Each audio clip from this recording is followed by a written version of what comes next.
Hello दोस्तों, जैन लिपि steno classes में आपका स्वागत है। स्टेशन स्टार्ट होगी 3 सेकंड बाद। स्टार्ट।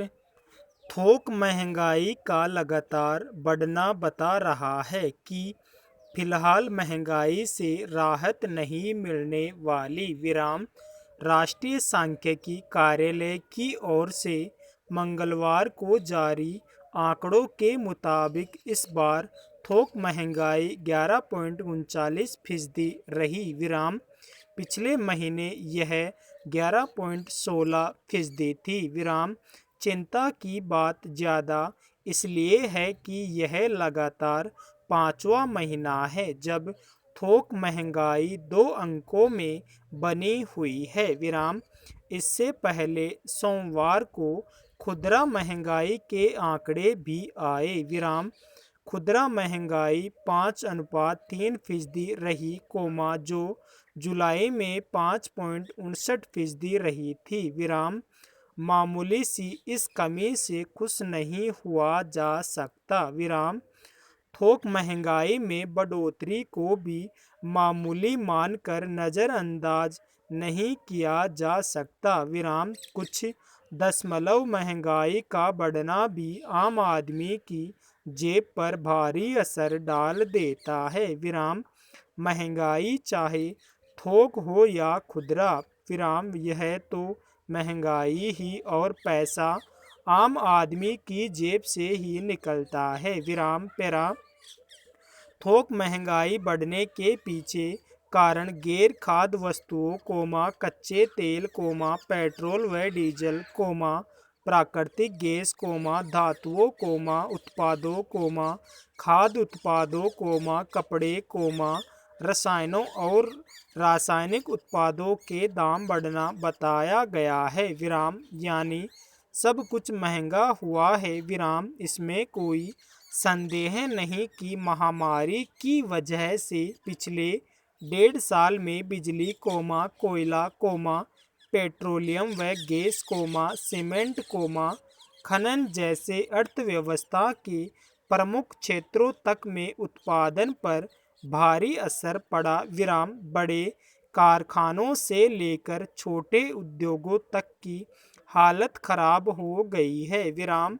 मांग आपूर्ति चक्र टूट गया। विराम। आबादी के बड़े हिस्से के पास पैसे और रोजगार का संकट खड़ा हो गया। विराम। अब जब पिछले कुछ महीनों से सब कुछ पटरी पर आने का दावा किया जा रहा है तो महंगाई पीछा नहीं छोड़ रही। विराम।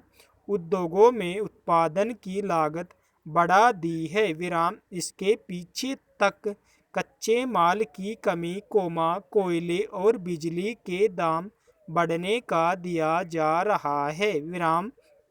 फिर पेट्रोल और डीजल के लगातार बढ़ते दामों ने महंगाई बढ़ाने में बड़ी कोई कसर नहीं छोड़ी। विराम। रसोई गैस लगातार महंगी हो रही है। विराम।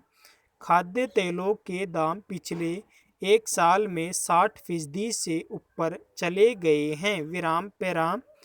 बात खुदरा महंगाई की हो या थोक की, इस बात से इनकार नहीं किया जा सकता कि पेट्रोल और डीजल के लगातार बढ़ते दामों ने आग में घी का काम किया है। विराम। इनके महंगा होने से पहला असर माल ढुलाई पर पड़ता है। विराम। ढुलाई महंगी होते ही लागत बढ़ती है। विराम। जब तैयार माल कारखानों से थोक विक्रेताओं के पास आता है तो थोक महंगाई बढ़ती है। विराम। थोक विक्रेताओं से जब खुदरा विक्रेताओं और उपभोक्ताओं तक पहुंचता है तो खुदरा महंगाई बढ़ना भी लाजिम है। विराम। सवाल यह है, जनता को महंगाई से निजात दिलाने का बेहतर विकल्प क्या पेट्रोल और डीजल पर वसूले जाने वाले शुल्क में कटौती नहीं हो सकता?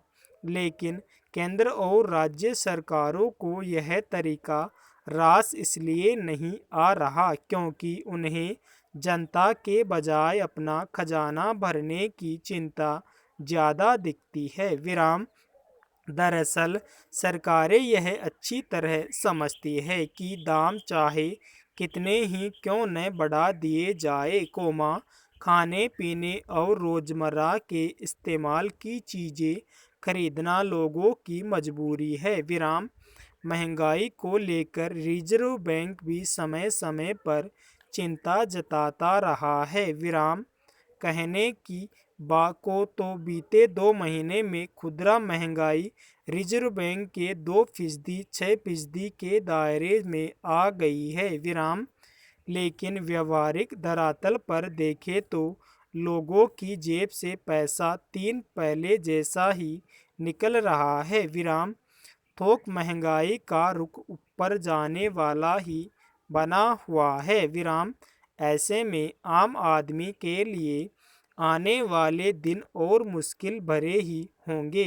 पेरा नए कृषि कानूनों के खिलाफ और न्यूनतम समर्थन मूल्यों को कानूनी दर्जा देने की मांग के साथ किसानों को आंदोलन करते 10 महीने होने जा रहे हैं। विराम इतने दिनों से दिल्ली की सीमाओं पर धरना दिए बैठे हैं। विराम कुछ लोगों की शिकायतें रही है कि इन धरनों की वजह से राह चलते लोगों, आसपास के कारखानों, गांवों आदि को परेशानियां उठानी पड़ती है। विराम कारखानों को माल की आपूर्ति में बाधा आती है। विराम यही बात अब राष्ट्रीय मानवाधिकार आयोग ने कही है। विराम इस संबंध में उसने विभिन्न राज्यों को नोटिस भी भेजा है। विराम उसने कोविड को लेकर चिंता जताई है कि